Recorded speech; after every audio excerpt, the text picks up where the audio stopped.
I'm Sandra Hartley, and this is the story of the White Ram. It's a story of Abraham and Isaac by Mordecai Gerstein. Legend tells us that on the last day of the creation, in the twilight of the first Sabbath, God made a white ram.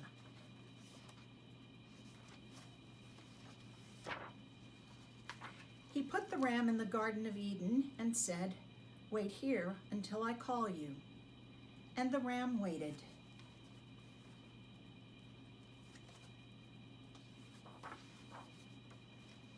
Adam and Eve, the first man and first woman, disobeyed God and had to leave Eden. They became parents and farmers, but the ram stayed and waited. The ages passed. Other creatures left the garden. Stars were born and stars died. Still, the ram waited.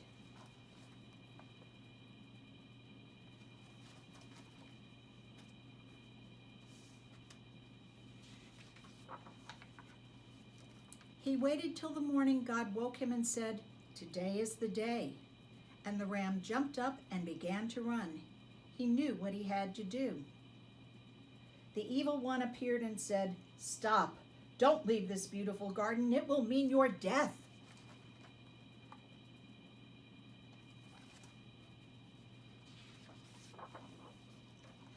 But the ram said, "I must save the child." And he ran out of Eden. He ran over hills of rocks and boulders. He knew where he was going. And the evil one appeared disguised as a field of green grass. "Stop here," he said. "Eat and rest. There's no need to hurry."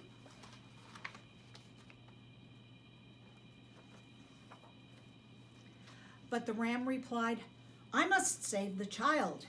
And he ran faster. He ran on and on over dry and dusty deserts. And the evil one appeared disguised as a cool, sparkling fountain and saying, "Stop, drink deep of me and rest. There's no hurry."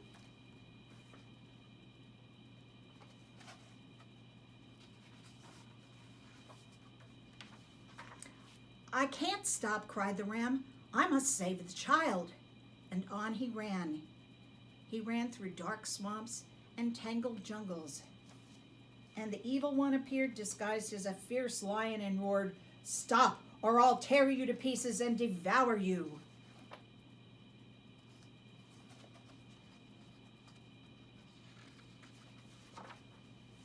But the ram replied, "I must save the child."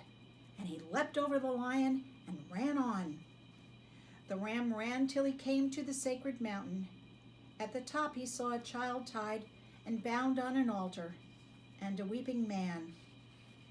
"Wait," cried the ram, running faster. "I am here. Take me."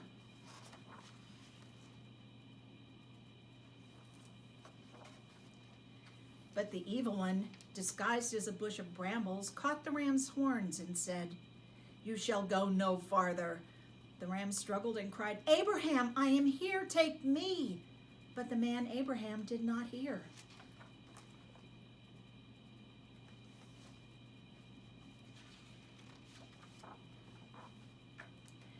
Then the ram heard the voice of God say to Abraham, "Stop. I ask you to sacrifice your only son, Isaac, to test your love and trust in me. Now instead of Isaac, sacrifice this ram. I made him in the twilight of the last day of the creation for this moment, to take Isaac's place on this altar." And Abraham heard the voice of God and untied Isaac, who jumped up joyfully.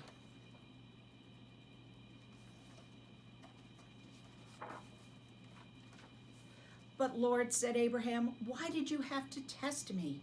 You know all things. You knew that I would do anything you asked, even give you my only son." "I knew," said the Lord, "but I wanted the whole world to see your love and your trust in me, so that all people might follow your example." And Abraham said, "Lord, in times to come, remember my love and forgive the sins of Isaac and his children and his children's children's children."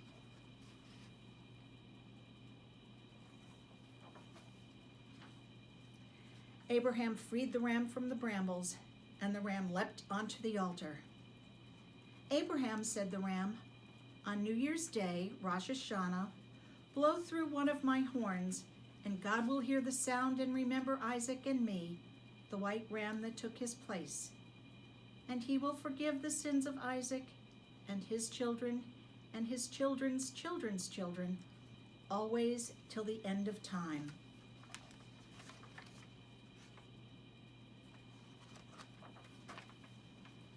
Then the ram lay down on the altar, and his soul flew into God's hands.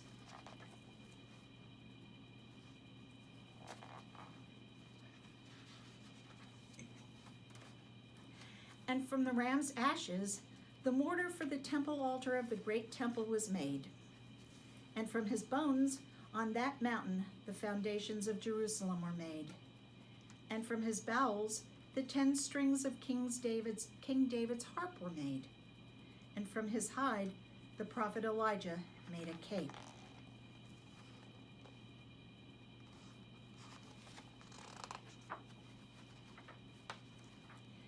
And from his horns were made 2 shofars. One was blown when Moses received the 10 commandments, and the other will call the children of Israel home. And now when the sound of the ram's horn is heard on Rosh Hashanah, we remember Isaac and Abraham.